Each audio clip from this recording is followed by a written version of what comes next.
Assalamualaikum warahmatullahi wabarakatuh. Alhamdulillah alladzi arsala rasulahu bil huda wa dinil haqq liyuzhirahu 'ala ad-dini kullihi wa law kana al-mushrikun. Asyhadu an la ilaha illallah wa asyhadu anna Muhammadan abduhu wa rasuluh. Allahumma shalli ala Muhammad wa 'ala ali Muhammad kama shallaita 'ala Ibrahim wa 'ala ali Ibrahim innaka Hamidum Majid. Bapak-bapak, ibu-ibu, setelah aku yang berbahagia, bersyukur kepada Allah pada pagi hari ini Allah masih izinkan kita, bangunkan kita untuk melaksanakan aktivitas kita sehari-hari. Bersyukurlah bahwa pada hari ini kita masih Allah berikan kesehatan sehingga kita ringan dalam melaksanakan kegiatan kita ibadah kepada Allah Subhanahu wa taala. Salawat dan salam semoga tercurah pada Nabi kita Muhammad sallallahu alaihi wasallam, pada keluarganya, para sahabatnya, dan para pengikutnya setia hingga kiamat, dan kita harus berada. Amin ya rabbal alamin.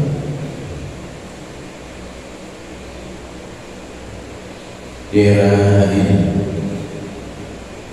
banyak sekali fenomena-fenomena yang luar biasa yang semakin hari semakin masif, yang membuat kita umat Islam banyak di antara kita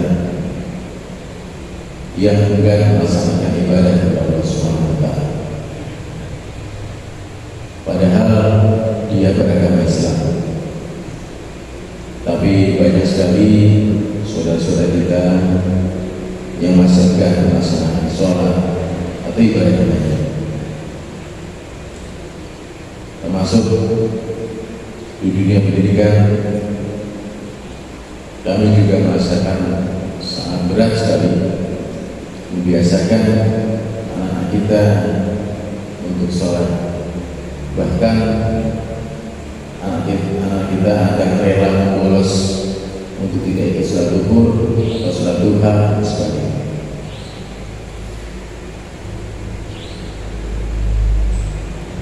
Ini semua karena narasi-narasi yang berkali-kali setiap hari di media sosial yang menganggap bahwa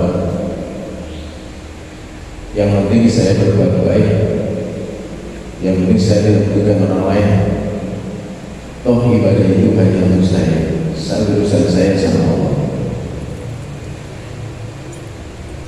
Narasi-narasi ini terus dijauhkan oleh pihak awam,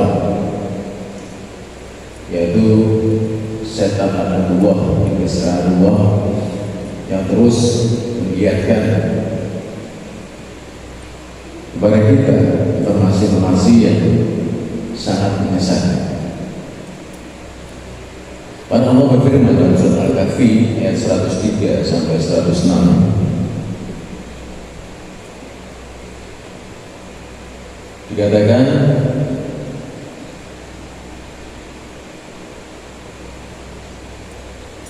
A'udzubillahi minasyaitonir rajim.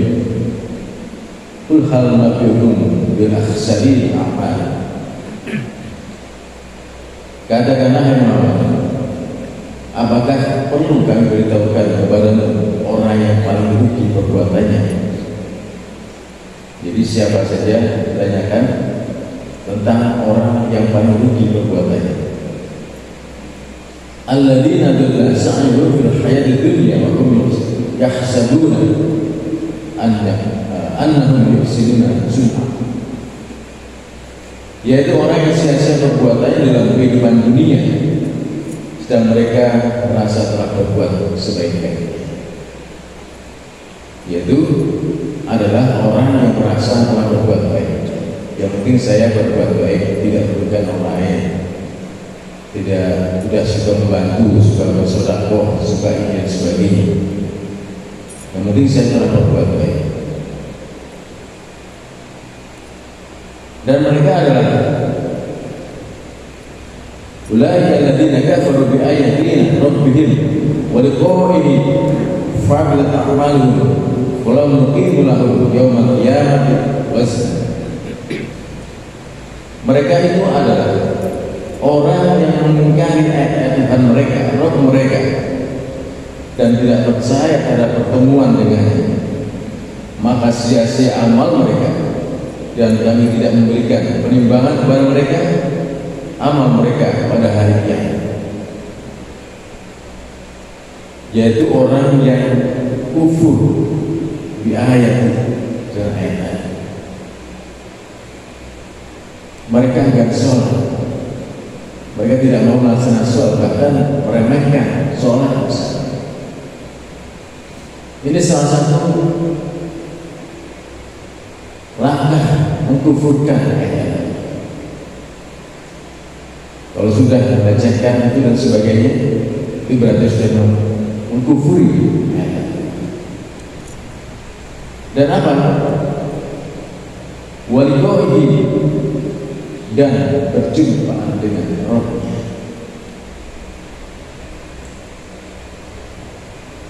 Jamaah dengan Allah, berjumpa dengan Rabb, berjumpa dengan Allah. Ini salah satunya adalah dengan melaksanakan sholat. Ada ungkapan yang mengatakan as-sholatu mirajul mu'min. Sholat itu miraj seorang mukmin. Ada beberapa kitab yang mengatakan itu hadis, tapi tidak pernah menukilkan sanad dan rawinya. Maka para ulama menunjukkan itu adalah ungkapan saja. Jamaah Allah, berjumpa dengan Allah itu adalah merupakan suatu hal yang sangat dicita-citakan oleh kita semua. Pertemuan dengan Allah, pertemuan dengan Allah di hari kiamat adalah merupakan hal yang kita cita-citakan. Yang orang kafir tidak akan percaya, karena mereka sungguhnya tidak percaya dengan hari kiamat. Yang mereka yakini adalah hari ini saja.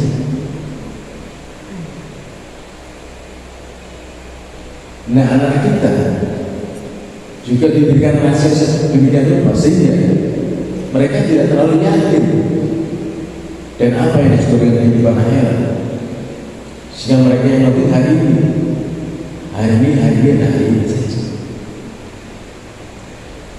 Oleh karena itu mereka enggan untuk melaksanakan ibadah kepada Allah Subhanahu wa Ta'ala. Bahkan mungkin termasuk itu. Suatu saat kita pun merasa capek, lelah dan sebagainya, sehingga kita enggan melaksanakan ibadah. Nah, berjumpa dengan Rabb itu merupakan suatu motivasi yang besar buat kita untuk terus meningkatkan ibadah kita kepada Allah, sehingga kita istiqomah terus melewati siratal mustaqim sampai di ujungnya. Yang sampai kita berasa di tengah jalan sehingga kita akan merosot ke lembah neraka jahanam. Dalam satu hadis yang diriwayatkan dari Abu Hurairah radhiyallahu anhu, diceritakan bahwa seorang bertanya kepada Rasul, "Wahai Rasul, apakah kita akan melihat Rabb kita pada hari kiamat?" Beliau menjawab, "Apakah kalian berdesak-desakan ketika melihat bulan pada malam purnama di saat tidak ada awan di bawahnya?" Mereka menjawab, "Tidak ya Rasulullah." Beliau berkata, "Apakah kalian pun berdesak-desakan ketika melihat matahari di saat tidak ada awan?" Mereka menjawab, "Tidak." Lalu beliau berkata, Rasulullah berkata, "Maka sungguhnya kalian akan melihatnya dan Allah seperti itu." Hadis riwayat Bukhari nomor 760. Jamaah Allah, bertemu dengan Allah ini merupakan sebuah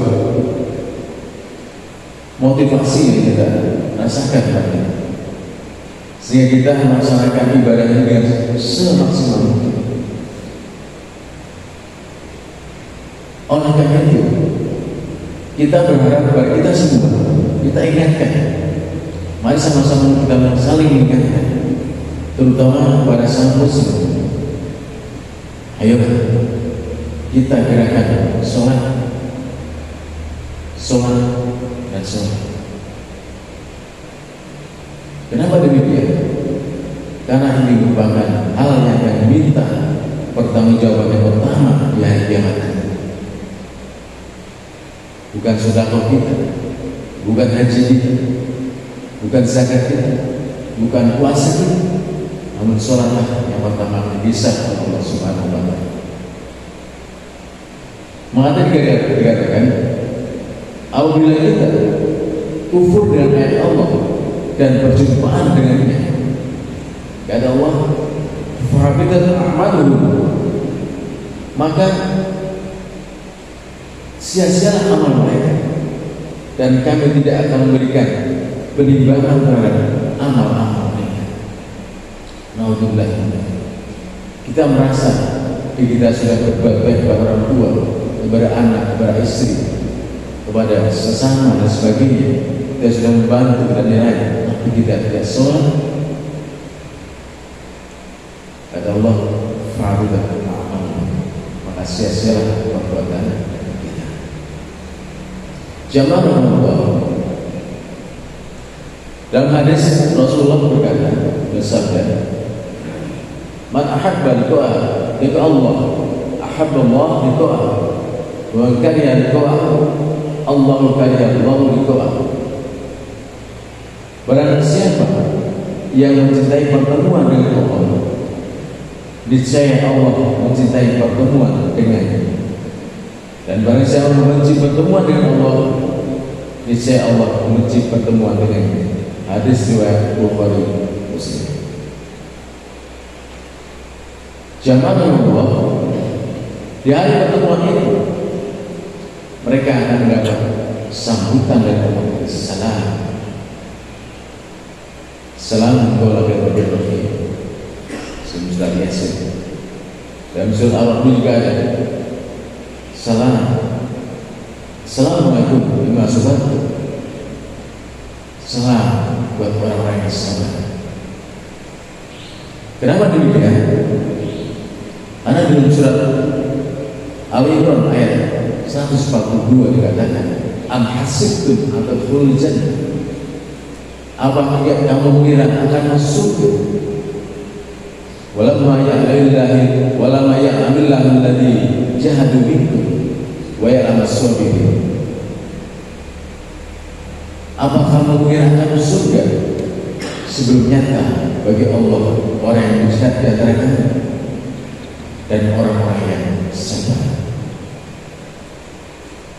Jadi Al-Jannah adalah merupakan sesuatu yang belum pernah kita lihat, belum pernah kita dengar, dan belum pernah kita rasakan.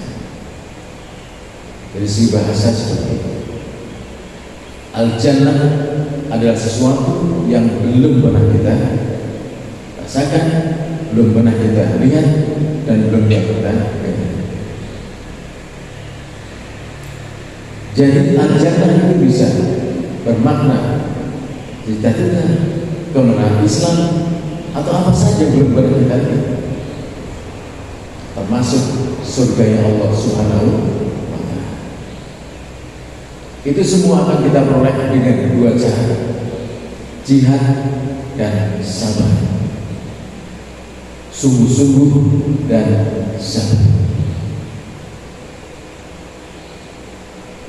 Kita mengabdi kepada Allah Subhanahu wa Ta'ala harus dengan sungguh-sungguh dan sabar. Kita nggak boleh main-main. Oleh karena itu membiasakan untuk kita sungguh-sungguh beribadah kepada Allah Subhanahu wa Ta'ala sangatlah berat. Oleh itu mari sama-sama kita biasakan anak istri kita untuk senantiasa ibadah kepada Allah Subhanahu wa Ta'ala.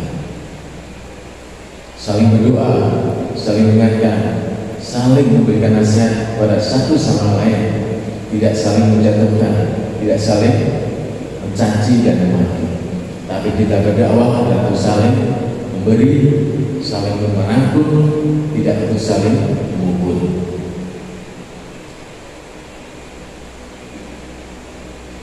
Jamaah sekalian, di dalam hadis juga dikatakan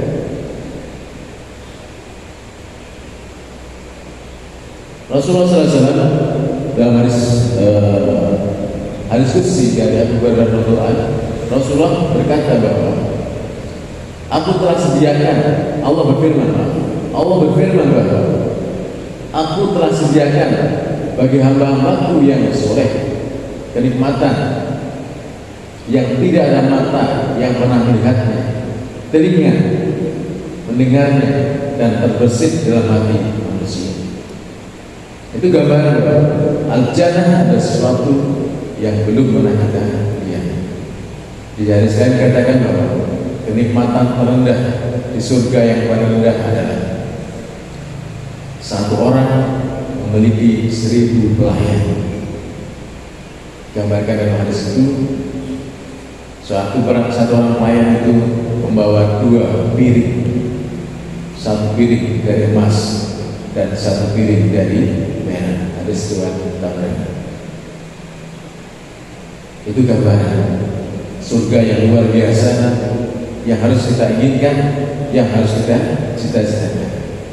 Oleh karena itu, mari sama-sama dan semua dalam majelis ini bersama-sama kita berjihad kepada Allah Subhanahu wa taala, bersungguh-sungguh kepada Allah Subhanahu wa taala, dan sama-sama bersabar. Sabar adalah ulet, adalah teguh pendirian, adalah istiqomah, karena sabar bukan menunggu. Demikian, lebih kurang maaf.